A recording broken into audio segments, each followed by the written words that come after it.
Me alegra que ya estemos en la unidad 3 porque vamos a hablar de lleno de la cobertura periodística sobre la violencia contra las mujeres y quiero compartirles mucha información que a mí me ha sido de utilidad para investigar, entrevistar y escribir, pero sobre todo para entender mejor este fenómeno que nos afecta de forma distinta a hombres y mujeres, no solo por el sexo biológico con el que nacimos y por el género que la sociedad nos asigna, precisamente a partir de nuestros genitales, sino también porque es importante comprender la violencia a partir de nuestra orientación e identidad sexual y expresión de género.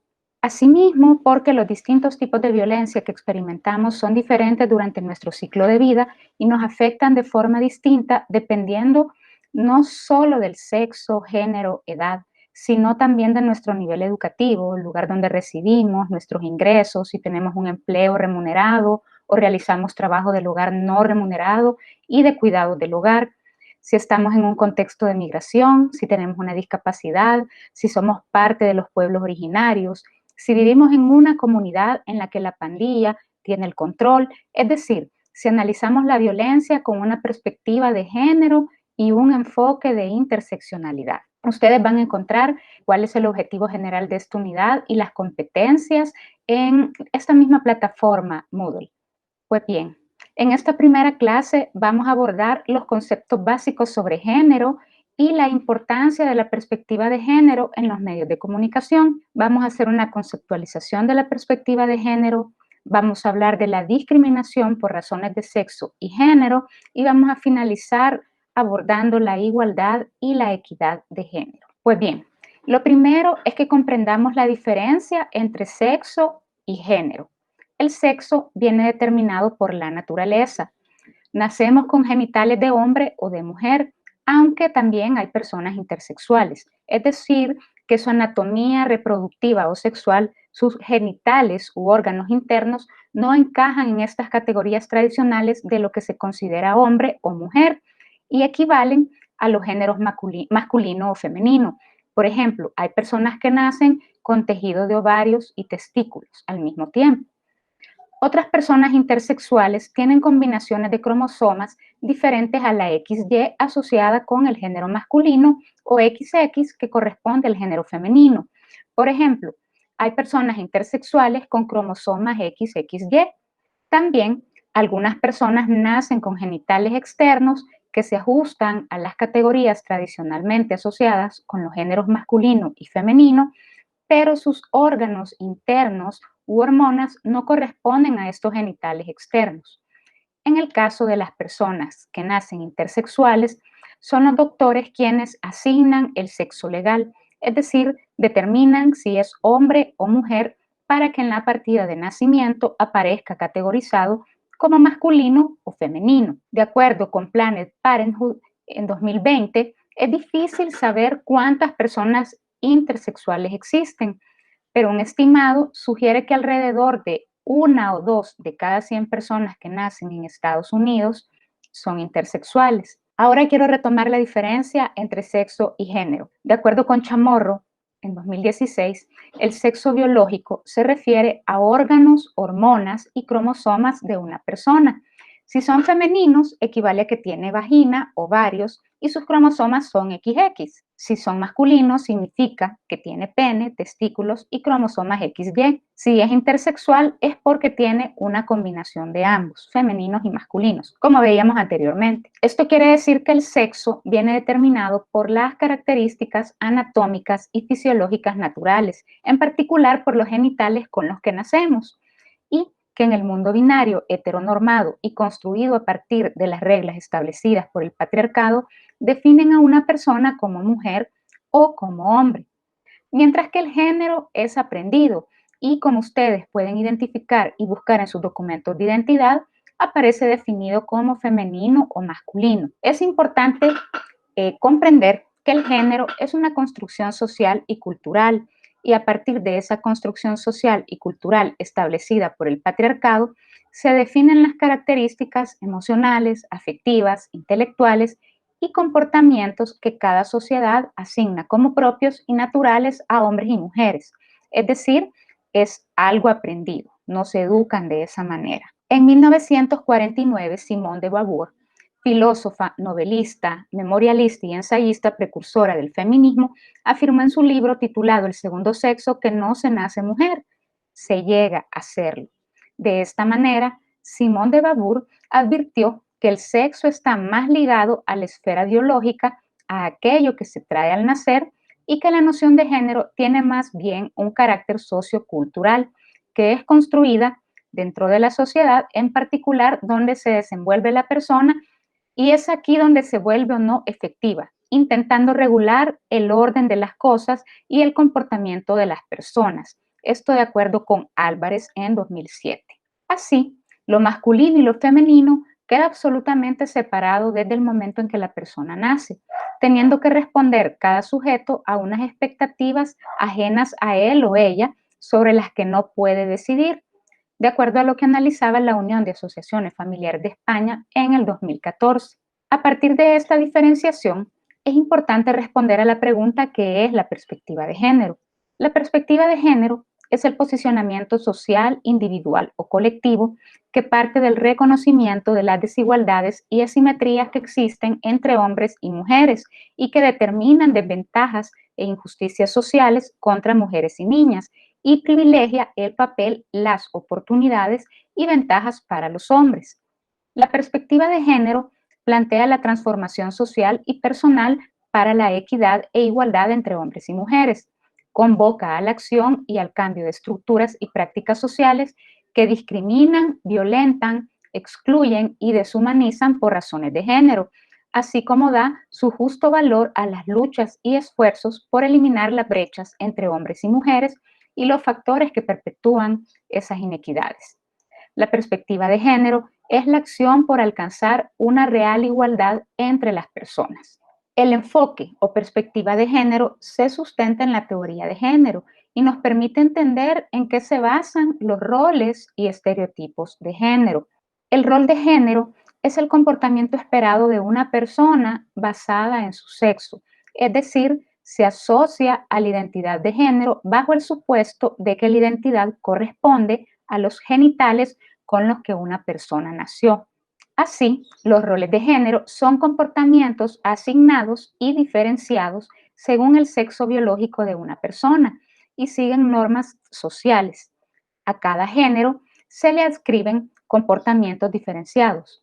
¿Y cómo se aprenden estos roles? Pues la educación formal e informal tiene un gran peso en este aprendizaje y este aprendizaje puede resultar en prejuicios de género. Así, los roles de género obedecen a normas sociales y comportamientos que en una sociedad se consideran apropiados para cada género.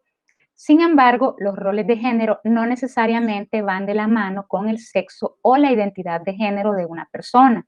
Es así como los roles de género, de acuerdo a lo que aprendimos y a lo que la sociedad nos dicta, se reflejan en los derechos, deberes, tareas y responsabilidades que se asignan socialmente a una persona. Se expresan en el papel de la familia, el trabajo, dentro de una relación sentimental, con respecto a nuestros derechos sobre los recursos, a nuestros comportamientos sexuales, a la reproducción sexual, entre otros. Por ejemplo, tradicionalmente a la mujer con hijos se le asigna su cuidado y encargarse de las labores del hogar. En contraste, al hombre se le asigna la tarea de ser proveedor de la familia. Es decir, el rol tradicional de la mujer ha sido el de ser cuidadora, mientras que el del hombre ser proveedor. Esto no significa que una mujer no pueda tener un rol de proveedora en una familia o que no lo tenga, o que un hombre no pueda realizar labores de cuidado y tareas del hogar. De hecho, en la realidad, tanto hombres como mujeres realizan tareas y se comportan de forma tal que no existe un límite claro que establezca qué es lo que un género u otro deba hacer. Es decir, los roles de género son construcciones sociales que no necesariamente se apegan a la realidad. Otro ejemplo es la atribución de colores a un género según el sexo de la persona. En el caso de los niños, es usual asociar el color azul a lo masculino, por lo que se promueve que vistan ese color en muchas culturas. En cuanto a las niñas, se utiliza el color rosa de la misma forma. Sin embargo, a inicios del siglo XX en los Estados Unidos era común que fuese al contrario, Es decir, el color de las niñas era el azul y el de los niños era el rosa. Con el tiempo se dio una inversión sobre esta construcción social. Así, la elección de un color y su asignación a un género responde más a prácticas y hábitos sociales que a una cuestión biológica. Esa construcción social dominante establece roles, prejuicios y estereotipos basados en género como los siguientes. Las mujeres son o deben ser cariñosas, organizadas y deben realizar las labores de cuidado y tareas del hogar. Además, somos caracterizadas como débiles y sumisas y se asume que tenemos un instinto maternal, mientras que los hombres son fuertes, emprendedores, inteligentes, son los proveedores del hogar y son valientes. Asimismo, hay deportes y profesiones exclusivos de hombres. Estas concepciones plantean que hombres y mujeres son más diferentes que similares a partir de sus genitales, y esto tiene un alcance y una dimensión universal. Es por ello que Victoria Sau, psicóloga española y activista feminista, asegura que el género es la construcción psicosocial del sexo. También es importante que identifiquemos los estereotipos basados en género, porque a partir de los roles de género y los estereotipos basados en género es que surgen los prejuicios precisamente basados en el género. Un estereotipo es una percepción exagerada y con pocos detalles, simplificada, que se tiene sobre una persona o grupo de personas que comparten ciertas características, cualidades y habilidades, que busca justificar o racionalizar una cierta conducta en relación a determinada categoría social. Regularmente, los estereotipos son basados en prejuicios que la sociedad establece conforme su ideología de modelo a seguir, de conducta o características físicas. Estos van cambiando conforme el paso del tiempo. De acuerdo con la Oficina del Alto Comisionado de las Naciones Unidas, los estereotipos de género son prejuicios. Un estereotipo de género es una opinión o un prejuicio generalizado acerca de atributos o características que hombres y mujeres poseen o deberían poseer, o de las funciones que ambos desempeñan o deberían desempeñar. La perspectiva de género nos ayuda a reconocer estos prejuicios basados en el género. El prejuicio basado en género significa que existe una actitud diferenciada en el trato hacia una persona basada en el género de la misma, lo que conlleva un acto discriminatorio, ya que toma en cuenta factores que no tienen que ver con las habilidades de una persona, muchas veces limitando sus oportunidades. Este tipo de prejuicios ha ubicado a las mujeres en una posición social de desventaja a nivel histórico respecto de los hombres y aquello que se asocia a lo masculino. Que las mujeres no tuvieran espacios de participación y representación política en la mayoría de países democráticos hasta hace pocas décadas es un resultado de este tipo de prejuicio, lo que conocemos como techos de cristal. Considerar que las mujeres no son capaces de ocupar puestos de jerarquía en una compañía porque se supone que son más temperamentales que los hombres, por ser un trabajo que requiere una mentalidad fría y pocas emociones, o que un hombre no debería peinar el cabello de su hija porque es una tarea que la madre debería de realizar. Incluso las licencias de maternidad están pensadas para mujeres, no para hombres. Esto guarda relación con lo que ya advertía en 1996 la antropóloga y catedrática mexicana Marta Lamas, que la asignación de papeles o roles en el ciclo de vida dificultan cualquier propuesta de igualdad. Otras formas en las que se manifiesta un prejuicio de género es cuando se piensa que es normal y hasta se valora que un hombre busque y mantenga relaciones sexuales con varias mujeres. Calificativos como el de galán o conquistador son normalmente utilizados, mientras que si una mujer realiza los mismos actos es vista bajo una luz negativa. La utilización de los estereotipos de género es dañina cuando genera violaciones de los derechos y las libertades fundamentales. Un ejemplo de lo anterior es la falta de penalización de la violación marital basada en el concepto social de que la mujer es la propiedad sexual del hombre. De acuerdo con la Oficina del Alto Comisionado de las Naciones Unidas, los estereotipos de género más complejos pueden ejercer un efecto negativo exagerado sobre determinados grupos de mujeres, tales como las que están en prisión y han transgredido la ley, las mujeres de grupos minoritarios o indígenas, las que viven con discapacidad, las mujeres de las castas inferiores, las migrantes o las que están en peor situación económica. Esto entre otras. Es por ello que la Oficina del Alto Comisionado de las Naciones Unidas recuerda que el derecho internacional de los derechos humanos asigna a los estados la obligación de eliminar la discriminación contra hombres y mujeres en todos los ámbitos de la vida. Esta obligación exige que los estados adopten medidas para abordar los estereotipos de género, tanto en la esfera pública como en la privada, así como para evitar la utilización de dichos estereotipos. En nuestro trabajo como estudiantes y profesionales del periodismo, las comunicaciones y el diseño, es importante que abordemos y entendamos la realidad con lentes de género.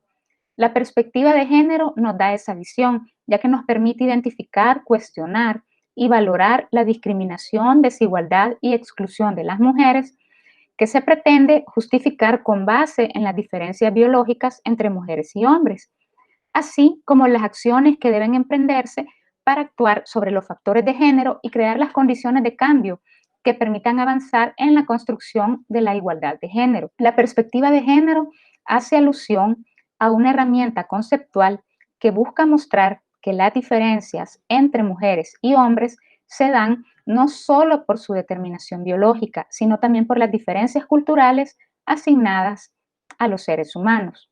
Este enfoque nos ayuda a cuestionar los estereotipos bajo los que somos educados y educadas. Para seguir comprendiendo la perspectiva de género, es importante continuar el abordaje de la discriminación por razones de sexo y género. La Convención sobre la Eliminación de todas las formas de discriminación contra la mujer, CEDAW por sus siglas en inglés, define en su artículo primero la discriminación por género como toda distinción, exclusión o restricción basada en el sexo que tenga por objeto o por resultado menoscabar o anular el reconocimiento, goce o ejercicio por la mujer, independientemente de su estado civil, sobre la base de la igualdad del hombre y la mujer, de los derechos humanos y las libertades fundamentales en las esferas política, económica, social, cultural y civil o en cualquier otra esfera. La CEDAW también establece en su artículo 5 que los estados partes tomarán todas las medidas apropiadas para modificar los patrones socioculturales de conducta de hombres y mujeres, con miras a alcanzar la eliminación de los prejuicios y las prácticas consuetudinarias y de cualquier otra índole que estén basados en la idea de la inferioridad o superioridad de cualquiera de los sexos o en funciones estereotipadas de hombres y mujeres. En otros tratados de derechos humanos también se exige que los estados parte se enfrenten a los estereotipos nocivos y a su utilización. Por ejemplo, la Convención sobre los Derechos de las Personas con Discapacidad contiene también un artículo, el 8.1b, que compromete a los estados a luchar contra los estereotipos, los prejuicios y las prácticas nocivas respecto de las personas con discapacidad, incluidos los que combinan el género y la discapacidad. La discriminación por razones de sexo o género se refiere a tratar de manera diferente a las personas por el solo hecho de pertenecer a un determinado sexo. Se basa en la existencia de estereotipos, prejuicios generalistas infundados sobre cómo son los hombres y cómo son las mujeres, y roles que son las funciones, papeles que se supone que tienen que cumplir los hombres y las mujeres. Estos roles de género están vigentes en las sociedades y ponen límites a lo que las mujeres y los hombres hagan y a que puedan desarrollarse en libertad. Tenemos ejemplos de discriminación en razón de sexo. Por ejemplo, despedir periodistas mujeres que no cumplen con el canon de belleza actual, porque se han hecho mayores, por ejemplo, o porque su peso no corresponde precisamente este canon de belleza que se exige a las presentadoras. Pagar menos a una mujer que a un hombre por hacer un mismo trabajo es otro ejemplo de discriminación en razón de sexo. Imponer unas condiciones de trabajo peores a las mujeres que a los hombres por el solo hecho de serlo, es otra forma de discriminación en razón de sexo, y promocionar laboralmente con menos intensidad a las mujeres que a los hombres. La discriminación por sexo en lo laboral también puede hacer referencia a tratar a una persona de manera menos favorable por su relación con una organización o grupo que generalmente está asociado con personas de un determinado sexo. De acuerdo con la Comisión para la Igualdad de Oportunidades en el Empleo del Gobierno de Estados Unidos de América, la discriminación contra una persona por ser transgénero, por ejemplo, constituye una discriminación por sexo. También se conoce como discriminación por identidad de género. Además, las lesbianas, los homosexuales y las personas bisexuales pueden entablar reclamaciones por discriminación sexual. Tales reclamaciones pueden incluir, por ejemplo, alegaciones de acoso sexual u otros tipos de discriminación por sexo como medidas negativas tomadas debido a que la persona no se ajusta a los estereotipos sexuales. Es por ello que una legislación que incluya a todas las personas y no deje a nadie por fuera es importante para prevenir la discriminación basada en sexo y género. También tenemos la discriminación por sexo y acoso. Es ilegal acosar a una persona por el sexo de esa persona. El acoso puede incluir acoso sexual o avances sexuales indeseados, solicitudes de favores sexuales y otro tipo de acoso verbal o físico de naturaleza sexual. El acoso no tiene que ser exclusivamente de naturaleza sexual, sino que también puede incluir comentarios ofensivos sobre el sexo de una persona. Por ejemplo, es ilegal acosar a una mujer al hacer comentarios ofensivos sobre las mujeres en general. Tanto la víctima como la persona acosadora pueden ser una mujer o un hombre, y la víctima y la persona acosadora pueden ser del mismo sexo. Existe también la discriminación por sexo y prácticas políticas de empleo. Una práctica o política de empleo que se aplica a todos o a todas las personas, independientemente del sexo, puede ser ilegal si ésta tiene un impacto negativo en el empleo de personas de un determinado sexo y si no está relacionada con el trabajo o no es necesaria para el funcionamiento de la empresa. Podemos clasificar también la discriminación en directa e indirecta. La discriminación directa se produce cuando un criterio o una práctica excluye directamente a una persona trabajadora en razón de su sexo. Por ejemplo, la no contratación de mujeres embarazadas o de mujeres que tienen previsto tener un hijo o una hija en un periodo corto de tiempo. La discriminación indirecta se produce cuando un criterio o una práctica de carácter aparentemente neutro o imparcial excluye implícitamente a una persona trabajadora en razón de su sexo. Por ejemplo, la dificultad de promoción profesional de las mujeres a causa de la organización de los horarios de la jornada de trabajo que a menudo son incompatibles con las responsabilidades familiares asignadas socialmente a las mujeres. También existe otro tipo de discriminación, la retributiva. Esta hace referencia a la ruptura del principio de igualdad entre las personas en cuanto al salario recibido por la realización de un mismo trabajo. Las causas principales de la discriminación salarial hacia las mujeres son la menor valoración de los puestos de trabajo, la clasificación profesional discriminatoria en relación con el género y la configuración de los salarios y de los complementos. Las cifras económicas a nivel latinoamericano muestran que las mujeres trabajamos más horas de forma no remunerada que los hombres y que nuestro salario sigue siendo más bajo. La diferencia de salarios entre hombres y mujeres en El Salvador es una de las más bajas en Latinoamérica, según el Reporte Global de Salarios 2018-2019, elaborado por la Organización Internacional del Trabajo. Los datos de la encuesta de hogares de propósitos múltiples de la Dirección General de Estadísticas y Censo de 2017 indican que los hombres ganan en promedio $53 más que las mujeres, incluso cuando desempeñan el mismo cargo. Y la encuesta de uso del tiempo realizada en el 2010 en El Salvador, siempre por la Digestic, revela que las mujeres dedican alrededor de 7.5 horas al trabajo remunerado, mientras que los hombres 8.2 horas. Pero las mujeres dedicaron 5.2 horas de trabajo no remunerado, que incluyen trabajo en el hogar y trabajo de cuidado, mientras que los hombres 1.5 horas. Por ejemplo, el 49% de las trabajadoras del hogar inician laborando cuando tienen apenas entre 13 y 17 años de edad, señala un perfil sociolaboral elaborado por el Departamento de Administración de Empresas de la Universidad Centroamericana José Simeón Cañas.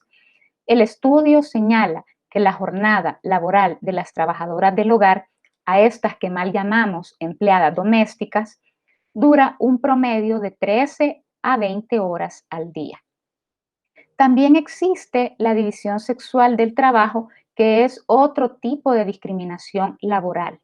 De acuerdo con ONU Mujeres, esta se refiere a la manera en que cada sociedad divide el trabajo entre los hombres y las mujeres, los niños y las niñas, según los roles de género socialmente establecidos o que se consideran apropiados y preciados para cada sexo. La división del trabajo remunerado y no remunerado entre hombres y mujeres respectivamente, tanto en la vida privada como en la vida pública, se da en función de las expectativas y los roles de género tradicionalmente asignados a cada sexo. Este reparto tradicional de las tareas ha producido aprendizajes diferentes para hombres y mujeres, que se valoran de manera desigual en la sociedad, siendo el valor más elevado el aprendizaje masculino. Por ejemplo, el trabajo del hogar, mal llamado trabajo doméstico, en su mayoría es desempeñado por mujeres. Para el 2016 se registraban 124.619 mujeres dedicadas al trabajo del hogar. Sin embargo, de acuerdo con la encuesta de hogares de propósitos múltiples, 11.909 hombres realizan también tareas del hogar que no son los suyos a cambio de una remuneración. Otro ejemplo, los hombres suelen ser motoristas de taxi, de buses, pero también hay mujeres que realizan este trabajo. Entonces la pregunta siempre será, ¿ganan lo mismo por igual trabajo? Para entender la discriminación es importante considerar también la doble jornada laboral. Este concepto hace referencia a la suma de la jornada laboral remunerada de una jornada posterior no retribuida y dedicada principalmente a las tareas del hogar y al cuidado de las personas dependientes, como son la propia descendencia y las personas de edad avanzada. Es lo que veíamos en la encuesta del uso del tiempo, ¿verdad?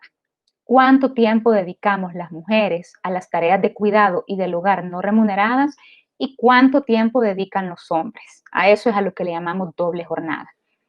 Entonces, esta doble jornada se refiere al trabajo reproductivo no remunerado y que consiste en el cuidado de la familia y las labores del hogar. Todo esto corresponde a la esfera privada y tradicionalmente es asignado al rol femenino.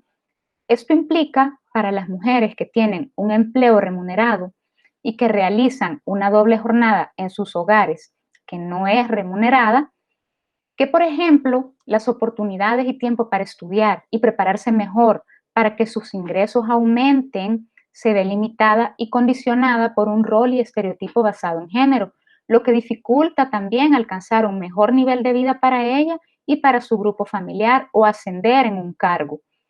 Incluso para otras mujeres que se dedican al cuidado de sus familiares y a las tareas del hogar no remuneradas, esto implica, por ejemplo, no poder tener un empleo remunerado o poder seguir estudiando, además de la doble jornada laboral, lo que ya veíamos, la carga de trabajo productivo y reproductivo de las mujeres o no mujeres, nos habla además de la triple jornada laboral, que es cuando las mujeres, además del trabajo productivo y reproductivo, realizan trabajo comunitario. Las tareas comunitarias que no suelen ser remuneradas son de la esfera pública, pero también suelen reproducir roles de género porque, por ejemplo, la mayoría de cargos directivos son ocupados por hombres y el papel de las mujeres es, por ejemplo, de garantizar alimento y bebida durante las reuniones, lo que refuerza nuevamente en esta esfera los roles y estereotipos basados en género.